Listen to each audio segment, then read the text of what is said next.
삼복더위 속에 더위를 다 이기고 생활의 어려움을 극복하고 이 자리에 나오신 여러분 모두 승리자인 줄로 믿습니다. 성경은 항상 승리자만 좋아하십니다. 이기는 자가 하늘나라 상속받고 생명과일을 먹고 또한 신도를 받게 되어지고 하늘나라 기둥같이 쓰여지기 때문에 그래요. 저는 오늘 믿음의 조상이며 복의 근원이 되었던 아브라함이 하나님 앞에 부름을 받는 사건을 통해서 주시는 은혜를 나누고자 합니다. 어느 날 하나님께서 아브라함을 부르시죠. 아브라함아, 너는 내 본토 친척 아비 집을 떠나 내가 네게 지시할 땅으로 가라. 아브라함으로 하여금 지금까지 쌓아놓은 모든 것을 다 버리게 합니다. 부모도 집도 친척도 친구도 모두 버려두고 오직 하나님이 인도하신 말씀대로 가라는 거예요. 결코 쉬운 문제가 아니에요. 혈육을 버려야 되고 인생의 가장 큰 낙인 친구들 모두 버려야만 한다는 것, 인생의 모든 것을 버린 것과 다를 것이 없는 큰 부담되는 하나님의 명령이었어요. 여기서 우리는 예수님이 제자들을 부르실 때 똑같은 상황을 또 보게 되지요. 예수님 갈릴리 바다에서 고기를 잡는 어부를 찾아가 말씀은 너는 나를 따르라.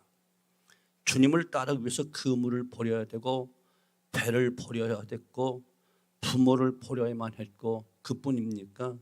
아내를 버려야 했고 토끼 갇힌 자식들을 다 뒤로 한 채 주님을 따라야만 했습니다. 그야말로 모든 것을 다 버려야만 했습니다. 단지 몸뚱이 하나만 가지고 주님을 따라갔습니다. 그런데 주님의 뒤를 따른 제자들, 주님의 놀라운 축복이 주어지지요. 천국 열쇠가 주어지고 하늘 보좌를 주시고 순교자의 영광을 그들에게 주시고 하늘나라의 놀라운 기업을 주십니다. 어부들을 향해 나를 따르라 명령하신 주님께서는 아브라함에게 여전히 너는 하나님 말씀을 따르라. 갈 바를 알지 못했으나 요 하나님 말씀을 쫓아 정든 고향 땅 아비집을 떠나 정처 없이 떠나라는 거예요. 그런데 여기에는 한 가지 놀라운 보장이 있는 거예요. 바로 복이라는 겁니다. 2절 내가 너로 큰 민족을 이루고 내게 복을 주어 내 이름을 창대케 하리니 너는 복의 근원이 될지라. 큰 민족을 이룬 복과 함께 심히 창대케 되어지는 복을 주시겠다는 겁니다. 성도 여러분, 하나님께서는 오늘도 여전히 우리를 부르고 계십니다. 그리고 우리를 부르신 하나님의 그 이유는 우리를 부르신 그 이유는 복 주시기 위해서. 아브라함을 부르신 하나님은 그에게 큰 복을 주시겠다라고 약속하시지 않습니까? 우리가 오늘 또 복을 받기 위해서 사모하고 있지 않습니까? 여기서 하나님이 주시겠다는 그 복, 이것이 바라크라는 말이에요. 바라크라는 뜻이 무슨 뜻인지 그 단어의 의미를 아는 것이 굉장히 중요한데 어떤 목사님이 박사학위 논문에서 바라크라고 하는 단어를 연구해서 학위를 받았어요. 근데 이 바라크라는 말의 뜻은 낙타가 무릎을 꿇는다, 그런 뜻을 가지고 있어요. 여러분, 가장 충성스러운 동물이 뭐라고 생각하시나요? 여러분 딱 생각나는 것, 개, 강아지일 것이다, 이렇게 생각해요. 얼마 전 온 국민을 감동시킨 진돗개 일화를 여러분이 알고 계시죠? 그 진돗개가 눈이 펄펄 되는 그 추운 겨울에 주인이 벗어놓은 신발 위에 엎드려 따뜻하게 했다가 주인이 나오자 일어서는 광고를 여러분 보셨을 거예요. 이처럼 개는 주인에게 감동적으로 충성하는 그런 동물로 알려져 있어요. 그런데 이 개보다 더 충성하는 동물이 있습니다. 세계적으로 동물 중에서 주인에게 가장 충성하는 것은 낙타라고 하는 동물이에요. 이스라엘 성지 순례를 가게 되면 그 중에 시내산에 오르는 코스가 있습니다. 새벽 2시쯤 일어나 가야 돼요. 해가 돋으면 도저히 올라갈 수 없는, 나무가 전혀 없고 돌로만 되어 있는 그런 지역이기 때문에 새벽 2시쯤 출발해야 돼요. 아직 어둠이 깔리는 시간에 시내산에 오르게 됩니다. 그런데 그 산이 너무 가파른 데다가 모두 돌로만 되어 있는 산이고 나무가 거의 없습니다. 올라가기가 힘들어요. 물 구경 못해요. 그런데 이 산, 가파른 산에 올라가려고 하면 어둡고 해가 뜨면 또 뜨겁고, 그 가이드의 인도를 받아서 어느 지점에 도달하면 거기 현지 사람들이 낙타를 데리고 와서 기다리고 있어. 돈을 받고 낙타를 타게 되는 거예요. 품삯을 주고 낙타에 올라탑니다. 그 험한 그 돌산을 오르기 시작해요. 낙타는 아무 말 없이 뚜벅뚜벅 천천히 산에 오르는데 묵묵히 올라갑니다. 한 1시간 이상 올라가는 것 같아요. 그때 참으로 고마움을 느끼게 돼요.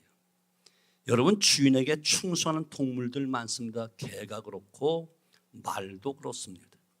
충성스러운 말은 싸움 때 주인이 죽으면 그 자리를 떠나지 않는다고 해요. 혼잡한 전쟁터에서 달리면서 땅에 떨어진 사람을 절대로 말은 밟지 않는다고 해요. 그러나 세계적으로 가장 충성스러운 동물은 낙타라는 동물로 알려져 있어요. 우리나라에서는 보기가 좀 드물지요. 성경에서 말하고 있는 이 복이라는 말, 이 과연 복이 어떤 복일 것인가? 돈이 많고 배가 부르고 명예나 인기를 얻는 것일까요? 아니요. 참된 복은 주인 앞에 무릎 꿇는 낙타처럼 생사화복을 주관하시는 하나님 앞에 무릎을 꿇는 성도의 삶이 복이라는 거예요. 그러면 하나님 앞에 진심으로 무릎을 꿇는 성도들에게, 주의 백성들에게 하나님은 모든 복을 다 주시겠다. 이것이 바로 약속된 하나님의 축복인 거예요. 자, 그렇다면 우리가 주님 앞에 무릎을 꿇는다는 건 과연 무엇을 의미할까? 3가지를 이야기합니다. 첫째, 나를 도우실 분은 주님밖에 없음을 고백하는 행위가 하나님 앞에 무릎을 꿇는 거예요. 과거 이스라엘 백성은 하나님 앞에 큰 은혜를 입은 사람들이요. 그런데도 불구하고 그들은 한없이 또 교만하기 짝이 없었어요. 430년 동안 애굽에 종살이 하다가 놀라운 하나님의 방법으로 구원받고 40년 광야를 통과한 다음에 가나안 땅에 정착하여 가나안 땅 주인이 되잖아요. 그런데 그들은 하나님께 감사하며 하나님께 영광 돌리기보다는 세월이 지나면서 죄를 범하면서도 회개하지 않고 하나님의 도움이 없어도 얼마든지 살 수 있다 착각하여 오히려 주변 강대국들을 의지하고 도움을 청합니다. 그러다가 결국 하나님의 진노의 심판을 받아 온갖 괴로움과 고통을 당하되 결국 아수르 나라에서 북쪽 이스라엘 나라가 먼저 멸망을 당하고 후에 남쪽 유다 나라도 바벨론 포로로 잡혀가 70년 동안 처참한 세월을 보내다가 그제야 하나님 앞에 무릎 꿇고 회개하는 가운데 하나님의 약속에 따라 돌아온 백성들이에요. 여러분, 주님 앞에 무릎을 꿇는다는 거, 이건 보통 큰 복이 아닌 것을 아셔야만 돼요. 시편 146편 3절, 방백을 의지하지 말며 도울 힘이 없는 인생도 의지하지 말라.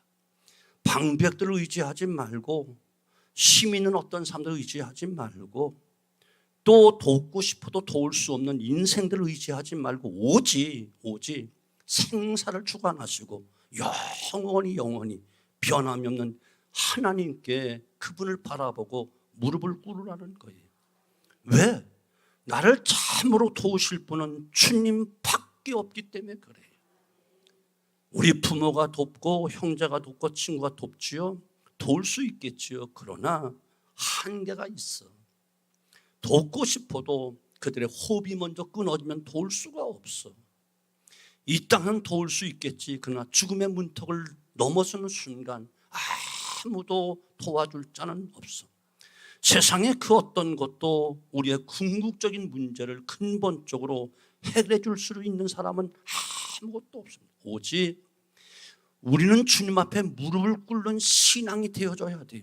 주님만이 나의 방패, 나의 피난처, 나의 요새가 되기 때문에 이 땅에서뿐만 아니라 영원한 천국까지, 죽음의 문턱을 넘어서까지 영원히 변함없이 우리를 도와주실 분, 그분밖에 없어. 시편 121편 내가 눈을 들어 산을 보리라. 나의 도움이 어디서 올꼬? 천지를 지으신 여호와에게로소다. 너희 주 이제로부터 영원토록 내가 지켜주겠노라. 약속하신 참된 도움을 주실 분 주님밖에 없어. 아멘. 그러므로 주님 앞에 무릎을 꿇는다는 것은 마음에 무릎을 꿇고 주님, 나의 도움은 주님밖에 없습니다. 주님만 철저하게 의지하는 것. 두 번째, 주님께 전적으로 내 인생을 맡긴다는 뜻이 있어요. 시편 37편 5절 이하 보면 너의 길을 여호와께 맡기라. 저를 의지하면 저가 이루시고 내 의를 빛같이 나타내시며 내 공의를 청호의 빛같이 하시리로다. 하나님 앞에 인생을 맡긴다는 것, 이것은 하나님의 은총과 영광에 동참하는 것이 됩니다. 그게 잠언서 28장 14절 항상 경외하는 자는 복되거니와 마음을 강팍하게 하는 자는 재앙에 빠지리라. 여기 경외한다는 말은 구로 경배한다, 구로 절한다, 그런 뜻이에요. 하나님의 무릎을 꿇는다는 거예요. 이런 자는 복되다라고 말씀하시고, 마음이 강팍하여 하나님께 무릎 꿇지 않고 내 뜻 내 마음대로 하겠다 하는 자 반드시 재앙에 빠지고 만다라고 말씀하고 계세요. 주님 앞에 무릎을 꿇고 주님을 경외하는 자는 복되다라고 말씀하십니다. 여러분이 생각하는 복이 무엇이지요? 돈이 많은 것, 명예를 얻고 지식을 쌓는 것, 아니면 인기와 권세를 얻는 것. 그렇다면 얼마만큼 돈이 쌓여져야, 얼마만큼 높은 명예와 지식을 쌓아야, 또한 인기를 얻고 권세를 얻어야 복이라고 말할 수 있을까요? 그것이 또 언제까지 유지되고 지탱되며 내 것이 될 수 있을까요? 여러분, 교회에 나와서 구하고 찾는 것, 무엇을 먼저 구하고 찾으시나요? 물질입니까? 세상적인 것입니까? 부귀 영광입니까? 아니면 참으로 예수 그리스도를 찾고 계십니까? 정말 여러분이 참으로 주님을 믿음으로 주님을 찾으신다면 그분 앞에 겸손히 무릎을 꿇으십시오. 낙타가 주님 앞에 무릎을 꿇듯이 주님 앞에 겸손히 마음의 무릎을 꿇고 우리 인생 전체를 맡기십시오. 성경은 분명히 말합니다. 내 짐을 내게 맡겨라. 내 모든 길을 내게 맡겨라. 내가 염려하는 염려 다 내게 맡겨라. 내가 운영하는 행사 다 내게 맡겨라. 주님 말씀하십니다. 그러면 참다운 복, 그 복을 누리는 삶을 살게 될 것이다 말씀하고 계신 겁니다. 세 번째는, 이제는 주님의 뜻을 따라 살겠다고 하는 각오가 바로 무릎을 꿇는 거예요. 성도들 가운데 십자가 앞에 무릎을 꿇고 기도하면 눈물 흘리는 분들 종종 봅니다. 그리고 그분들에게 무슨 결단을 하셨습니까? 라고 조용히 물어보면 틀림없이 주님의 뜻을 따라 살게 해달라고 기도했어요. 주님의 뜻을 따라 말씀 따라 살겠노라 기도했을 것입니다. 그렇게 다 대답을 하고, 그렇게 다 대부분 진심으로 눈물을 흘리며 기도하는 자들 그렇게 기도를 해요. 여러분, 정말 그것이 맞다면 주님 앞에서 무릎을 꿇는다는 것, 내 뜻을 버리고 이제는 더 이상 망설이지 않고 뒤돌아서지 않고 딴 곳에 눈을 뺏기지 않고 주님의 뜻을 따라 살겠다고 하는 믿음의 행위인 줄로 믿습니다. 오늘 본문 4절, 3절 이하 4절 보면 이에 아브라함이 여호와의 말씀을 쫓아갔고 롯도 그와 함께 갔으며 아브라함이 하란을 떠날 때 그의 나이 75세였더라 이렇게 말씀하고 계세요. 아브라함이 이와 같은 결단을 할 수 있었던 것은 하나님만이 나의 도움이신 분이요, 그분에게만 참된 생명이 있음을 알기 때문에 그는 이런 각오 결단할 수 있었던 거예요. 그리고 그는 하나님 앞에 자기 인생 전체를 맡기며 주의 뜻을 따라 살기로 결단했기에 75세 노령에도 갈 바를 알지 못한 그곳을 오직 하나님 말씀만 따라 그는 나아갑니다. 이것을 히브리서 기자는 갈 바를 알지 못하고 떠났다라고 말씀하고 있어요. 사랑하는 성도 여러분, 돈을 소유하는 것이, 명예와 권세를 누리는 것이 복이 아니라 낙타가 주인 앞에 무릎을 꿇는 것처럼 인간의 생사화복을 주관하신 그 주님 앞에 무릎을 꿇고 모든 것을 다 맡기는 바라크 인생이 되는 것이 진정한 복인 것을 믿으셔야 됩니다. 정말 바라기는 우리 모두 바라크 인생으로 살아가는 지혜가 있게 되어지기를 주님의 이름으로 축원합니다. 그러면 하나님이 약속하신 대로 모든 것 다 뒤로 하고 하나님 말씀 떠났던 아브라함의 그 미래가 어떻게 되었지요?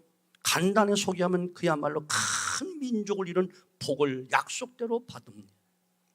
여러분, 동서양을 막론하고 다 믿음으로 아브라함을 믿음의 조상이라 말하며 우리는 믿음의 후손으로 이야기합니다.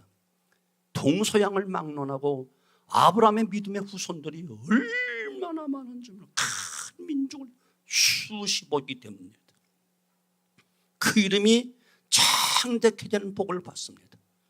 수천 년이 지난 지금 동서양을 막론하고 아브라함의 이름을 모르는 사람이 없습니다.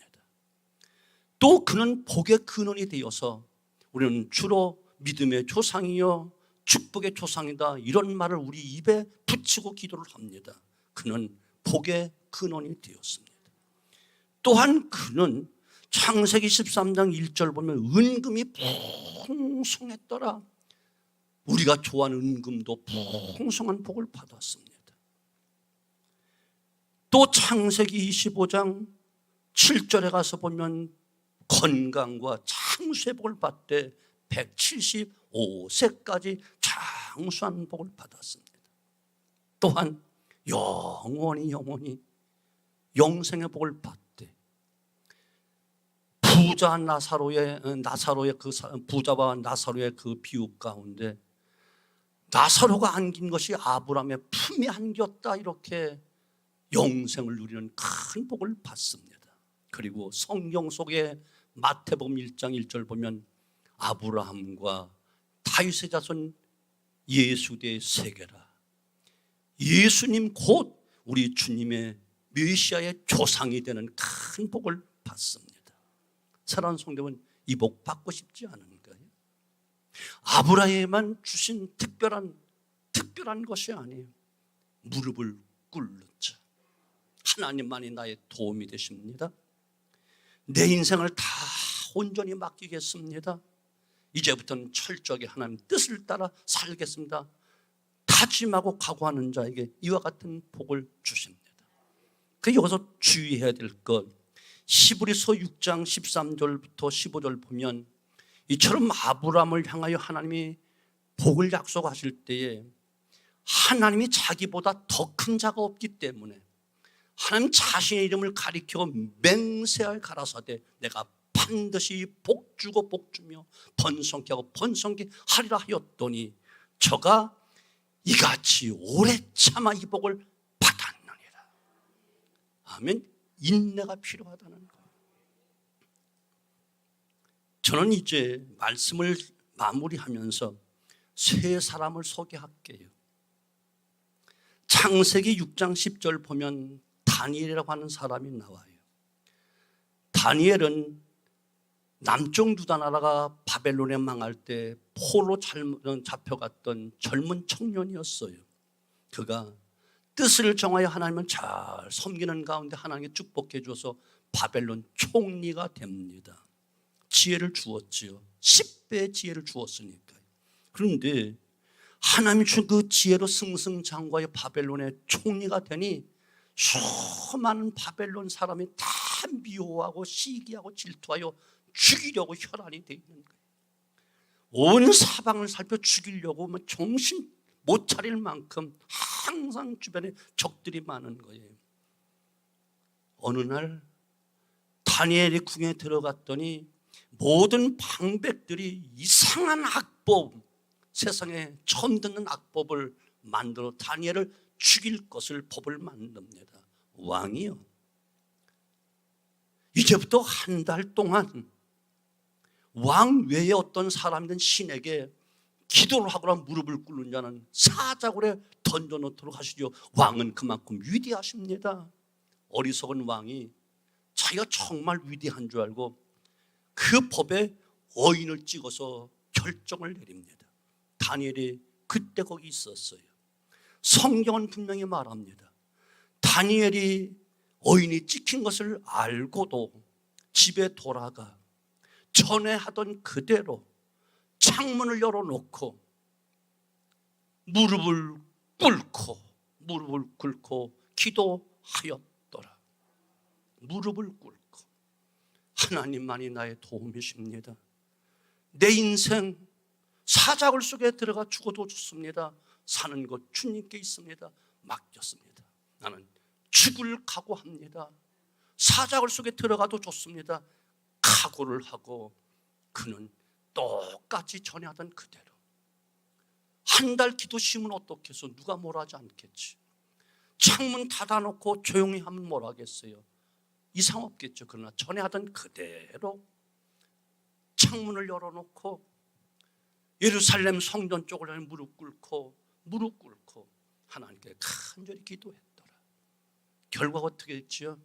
사자굴 속에 던져지는 안타까움은 있었지만 사자들이 삼킬 줄 알았던 그 사자들이 입을 딱 봉하고 어서 오세요 인사를 하고, 날씨가 춥지요? 밍크 코트로 덮어줄게요. 다니엘을 보호해 주었어. 왕이 뒤늦게 깨닫고 다니엘아 내가 믿는 하나님 너를 건져내지 않았더냐. 새벽같이 나가 사자굴 문 앞에 가서 다 왕이 통곡합니다. 그때 왕이여 만세수를 하옵소서. 내가 믿는 하나님이 나를 구원해 주셨나이다. 다니엘을 빨리 건져내라. 다니엘을 음모한 모든 방백들과 술객들 다 그 처자식까지 다 사자굴 속에 던져 넣어라. 하루아침에 모조리 몰살시키는 놀라운 승리를 거두었습니다. 이것이 바로 무릎 꿇고. 두 번째는 사도행전 20장 36절 보면 사도 바울이 예배소 3년 동안 정말 눈물로 섬겼던 예배소 교회를 떠나면서 장로들을 불러 이제 마지막 고별 설교를 합니다. 왜? 예루살렘에 올라가면 억울하게 또 복음을 전한 누명 쓰고 순교의 길을 갈 그 길이 열려지기 때문에 이것을 미리 알고 간곡히 그들에게 마지막 고별 설교를 하고 서로가 끼어안고 무릎을 꿇고 기도하고 묵묵히 정든 예배소 교회 장로님들과 이별하여 예루살렘에 올라갑니다. 그리고 그는 로마요 제수의 목으로 가고 로마에서 또 이 사역 마무리 사역 다 하다가 마지막 순교의 짐을 대어서 묵묵히 그 길을 걸어갑니다. 오늘날 그를 실패자로 말할 사람 하나도 없습니다. 예수님 다음으로 가장 훌륭한 주님의 제자요 사도라고 이야기하며 성경 속에 있는 사도 바울이 기록한 성경 말씀을 통해 우리는 날마다 은혜를 받는 신앙의 참편이 되었고 대사도가 되었습니다. 한 분만 더 소개할게요. 누가복음 22장 41절, 주님께서 이제 마지막 십자가 사건을 앞에 놓고 감람산에 올라가십니다. 너희들 나와 함께 깨어서 기도 좀 해달라. 내 마음에 심히 고민하여 죽게 되었다. 제자들은 피곤해서 누구 하나 깨어서 기도해 주는 사람 하나도 없었지만 주님은 돌 덜진 만큼 제자들과 조금 떨어져 바위 앞에 올라가서 조금 더 올라가서 주님 아버지 앞에 무릎을 꿇고